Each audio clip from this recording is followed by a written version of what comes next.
The countdown to the Australian Grand Prix and the first race of the Formula One season in 2026 continues, and today being a Saturday, the 7th of March 2026, we only have 24 hours to the first race, which will take place tomorrow at Albert Park in Melbourne, Australia. And it is even crazy to think that we have been waiting for this for such a long time when you consider the last time we had the final race in 2025. A lot of time has passed, but at least now we are almost having the first race in 2026. And the best thing about this particular race is that this is the first race under the new regulations. You can almost conclude that this is the inaugural race under these new regulations. So nobody really knows how things are going to work out, who will be ahead or who will be in the middle and who will be at the back. Though we have an idea probably of Aston Martin struggling at this particular moment. But before we get to the race tomorrow, there is today, and a lot is also going to happen today, which is going to give a sort of an indication of how the pecking order looks like, at least for the first race of the 2026 season. And this is because today there will be FP3, which is a continuation of the practice session that happened yesterday, which also are quite interesting, and there were quite a bit of intriguing insights that came from those particular sessions. So today there is FP3, and then later in the day there will be the first qualifying session of the Formula One season in 2026. And this is going to be very interesting because at that particular point, every team will want to do its best. I don't think there will be any team that will be sandbagging, and especially when it comes to seeking the pole position or at least the top 10 position for those that will qualify for that particular shootout. And one of the things that is important for you to note is that the qualifying format has been changed, and this is because we now have an extra team in Formula One, meaning instead of what we have been used to, where in the past we have had 10 teams, now we have 11, meaning there are 22 drivers who will be seeking those qualifying slots. If this is the first time that you and I are meeting, I am Joe, and on this YouTube channel I talk about Formula One and the business of Formula One, and I would really appreciate it if you would consider subscribing to this YouTube channel. And what has been introduced in terms of format is that 6 drivers are going to be eliminated in Q1, and then another set of 6 drivers are going to be eliminated in Q2, and the remaining drivers are going to actually fight it out in that top 10 shootout,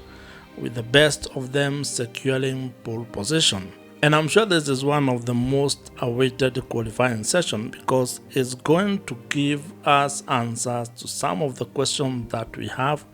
in terms of which driver is very good when it comes to that one single lap,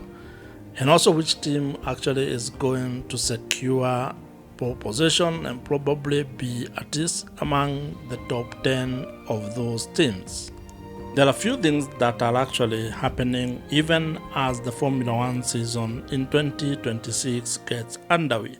The first one is that there is a situation that is developing and ongoing in Middle East. And what this has done is that it has also put Formula One into a sort of a crisis, or at least they are going to be forced to make a decision as to whether the Bahrain Grand Prix and the Saudi Arabian Grand Prix are going to be held this year.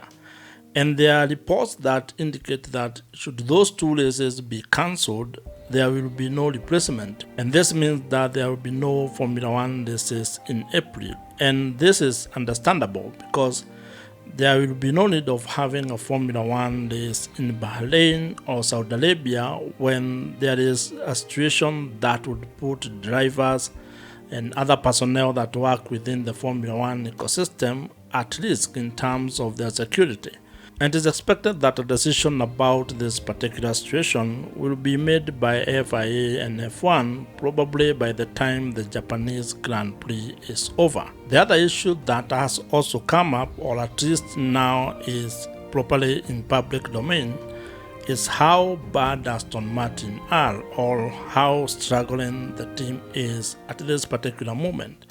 And I think this is something that was echoed by the team principal Adrian Newey,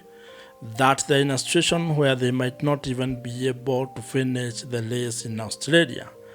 And this is because of kind of an arrangement that they have with Honda, where they do not even have enough spare parts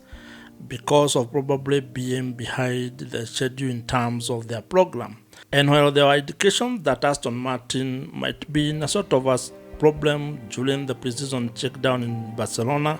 as well as during the pre-season testing in Bahrain, it was not expected to be as bad as it appears to be at the moment, because even during FP1 and FP2, the teams did very minimal laps, with Lance Stroll only managing to do 3 laps. And that's a situation that probably is not good for the team, and probably not even good for the sport, because if the teams, as they say, will not even get to the half of the race, meaning that they are going to almost have a deliberate DNF on both cars, that does not necessarily portray a very good picture for the sport, and also a very encouraging kind of a story for the Aston Martin. But at least it is hoped that they are going to solve the problems that are emerging and the problems that they have. But it does seem that this season is going to probably be a very long season for Aston Martin, and probably not the best season for Fernando Alonso, who was hoping that this would have been a very good season for him and the team as a whole. This will be it for this particular video, and I hope you have gotten some value and also that you have enjoyed it. Watch the video on your screen right now, subscribe to this YouTube channel if you have not, and I'm going to see you in my next video.